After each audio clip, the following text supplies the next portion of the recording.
Congratulations, you're coming to Scott. Oh, crud. Where are we going to live? What are we going to do? How are we going to get there? Do we have enough time to get a house? I need to get everything moved. Where are we going? Where do we start? Here I am. I'm here to help you find your house. I'm here to help you walk through the steps and make it as smooth and easy as I can to get you a house here at Scott Air Force Base or around the area. I'm John Grissom with Berkshire Hathaway, and I'm your man. I'm a Navy Realtor in an Air Force world, and let's have some fun. But what is the first step? First step is always, anytime you're starting to look for a home, is to get pre-approved. We want to get the approval, not a pre-qual. A pre-qual just tells somebody that you're kind of looking. A pre-approval shows them that you're serious. And it is going to take a little more effort on your part. A pre-qual, you can probably just tell them what you want or what your numbers are, and they will get you a pre-qual. A pre-approval will require all the paperwork so that they can prove it, so that you are ready to rock and roll and get a home as quick as possible. It also makes a seller feel a lot more comfortable with a pre-approval over a pre-qual. Now, what do you need? First thing you need, especially if you're going to use your VA benefits, is your certificate of eligibility. You can get this by going to the VA website, or your lender can do this for you once you get started. They'll also need some LESs, maybe some bank statements, and you'll need your PCS orders. Smart tip here, make sure they know you're coming to Scott Air Force Base. Our COLA, cost of living adjustment, is a little lower than a lot of places. So you may be a little sticker shock on how little you're going to get here, but prices are also lower too. So once you have that all done and into your lender, your favorite lender, or I've got some I can send you, you can get your pre-approval. And this helps because this helps us search. This gives us the spot in which we need to search so that you don't fall in love with that home that is just a little higher than what you can afford. Understand? Make sure the COLA is in there, and make sure you're looking in the proper place so you don't fall in love with the wrong house. Next will become house hunting. This is where I get involved. Whether you are here in person or whether you are in Germany, Japan, Alaska, Philadelphia, wherever, we can house hunt together. Whether you come out and we spend a couple of days searching at homes, right, left, up, down, all over the area, trying to find the perfect home for you, or we do a little Zoom. I know we're all tired of that from the past, but it makes it easy. I can Zoom a home, and then if you like it, then you can come out. Or I do have people that put offers in without even walking through them. Makes me nervous, but it's always a good feeling when you come in and you see the home and you're happy with it. But so we will need to know what you want. And I've got a questionnaire that I'll send you that you can fill out that helps me find that home. Do you need an office? Do you need quarters for a mother-in-law, father-in-law, somebody older? Do you need a 2-story? Do you have to have a ranch because somebody's got a bum knee? We understand, and we'll find it. Is a fence preferable? Do you want a basement because you're scared of storms? All these things is what we'll cover as we get started searching. And I'll explain to you some of the things around the area here in the Metro East. Some things called radon, something you may not have heard about, or mine subsidence.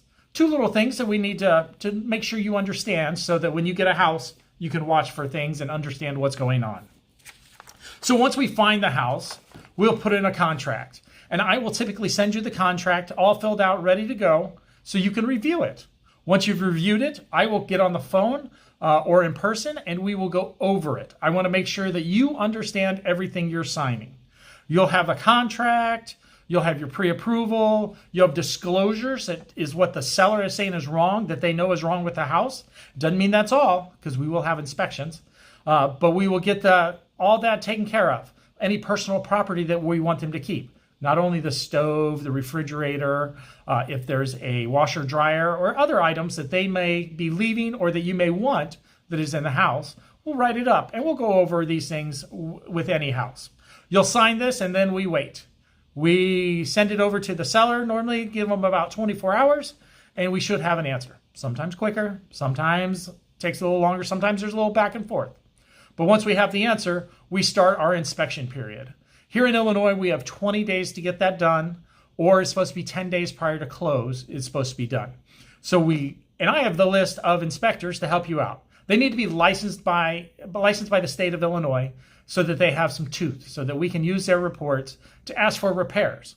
Because technically you buy a house as is, but you do have the right to repairs. Now, you can't ask for a new air conditioner because it's old, but if it's not working properly, we can ask for it to be fixed or money off.